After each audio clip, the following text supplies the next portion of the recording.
Divine Mission Bible Baptist Church kung saan po ginaganap yung paggawa ng maraming siya sa baba. Ito po, tingnan po natin ang lahat ng ginagawa dito ng mga men. Ito po, binawasak po yung unang CR po kasi medyo pangit, pinapaganda po sa likod. Ito po, nakita niyo po, binawakbang ito po yung si Brother Kenneth. Nandito po siya ngayon para magtrabaho. Ito po ang masipag na workers. Brother, ano pong masasabi natin? Napagkasaya ko talaga, isang pribileyo talaga magamit dito. So, nagpulang ako sa Dubai, pero nag-prepare para magtrabaho. Napakasaya. Kasama ang mga kabatiran at mga merienda. Napakasaya. Maraming salamat, brother. Yun po ang nasabi niya is napaka-maganda. Ito pa pala si Brother Noli. Kung saan po ay may dinadala ngayon, 6 months na po ito. Ano po masasabi mo? Wala. Ito po si Brother Kenneth Tangkat. Brother, ano po masasabi mo sa gawain namin? Ito po yung pastor namin. Hayahay! Hayahay! O dito po tayo ngayon. Gusto po happy kaya po si Mario. Masaya, masaya. Mario, ano masasabi mo? Masaya. Masaya. Masaya daw. Tara. Ito po yung aming workers na babae. Siya po si Barbie. Ano masasabi mo? Kaya po si Barbie, pero hindi ko mukha ni Barbie. Yan si Barbie. Yan yung si Barbie, nangitim na.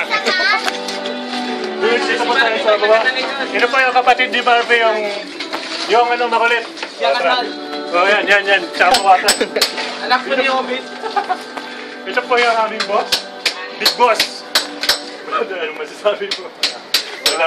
Ito po si Kirubin, kung saan po nandito Ang masasabi ko lang, galing lang yan. aalis na ako, galing lang. Bumaba, kasi makasalanan nga. Ito po yung mastermind. Galing Harvard, nag-exam para maging isang professional civil engineer. Tayo, ano masasabi mo tayo? Okay lang. Okay lang daw. Yan po, maganda po yung ginawa niya dito. Kung mapapansin nyo po, maganda talaga. Medyo kulang pa sa plansya. Hoy, wag. Tara po.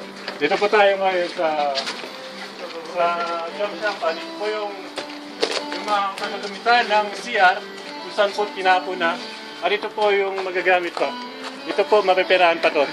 Mamaya, ice cream yan. Kailawi. Okay, robot. Yung isang brother namin gumagawa ng promotion kung saan po siya yung naka-assign sa paggawa ng mga gawain. Kung saan po dinidisenyo yung lahat-lahat ng mga